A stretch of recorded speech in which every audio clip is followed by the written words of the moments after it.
Stayve Jerome Thomas, better known as Slim Thug, is an American rapper. He gained mainstream attention for his contribution to the popular single from rapper Mike Jones, Still Tippin'. Early life: Slim Thug grew up in Houston's North Side neighborhood of Homestead Scenic Woods. Slim says that his rap name came from the fact that as a teenager, he was very tall and lanky before he filled out. He stands 6'6" inches tall. The thug part comes from people's assumptions of him due to his fresh braids and sunglasses. At age 17, he performed freestyle raps at local high school parties. He began his rap career with Swishahouse in the late 1990s.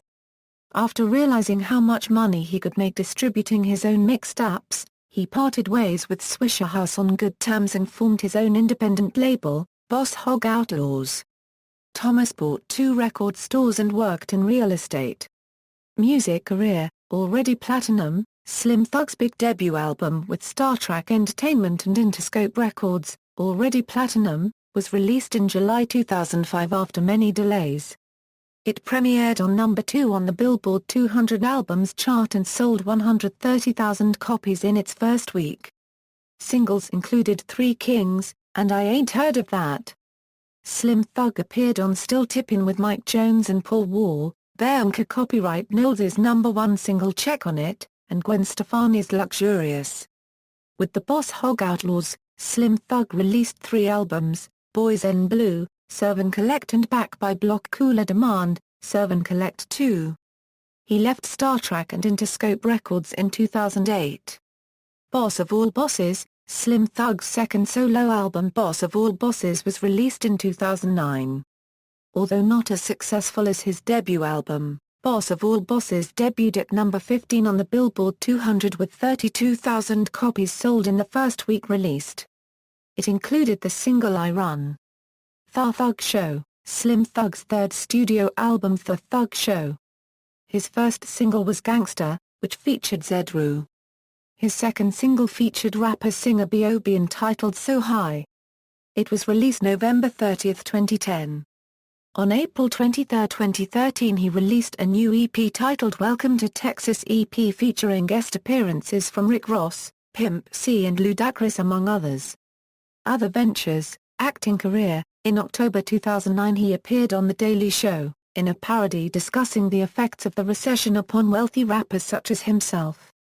The skit was filmed in part at the Lion's Den Recordings in Houston, Texas. Personal life: Slim Thug dated singer LaToya Luckett until 2006. He claimed the two broke up as a result of his cheating and having a child with another woman. According to MTV News, Lupe Fiasco's video for Hip Hop Saved My Life was based on Slim Thug's life story. It is based on Slim Thug, Fiasco revealed. On June 7, 2010, Vibe released controversial statements Slim Thug had made regarding treatment of black men by black and white women, saying the unregistered trademark is hard to find, a successful black man, so black women have to bow down and let it be known that they got to start working hard. They gotta start cooking and being down for they man more. White women treat they man like a king. The article stirred many varied reactions from bloggers and online commentators. Cultural critic and Columbia University professor Mark Lamont Hill, singers Aubrey O'Day, Dee Woods, and Talib Kweli have all responded publicly to his comments. Discography: 2005, already platinum; 2009, Boss of All Bosses; 2010, The Thug Show; 2013, Boss Life. Awards and nominations: MTV Video Music Awards. References. External links: Slim Thug on MySpace, Slim Thug at the Internet Movie Database, Slim Thug on Twitter.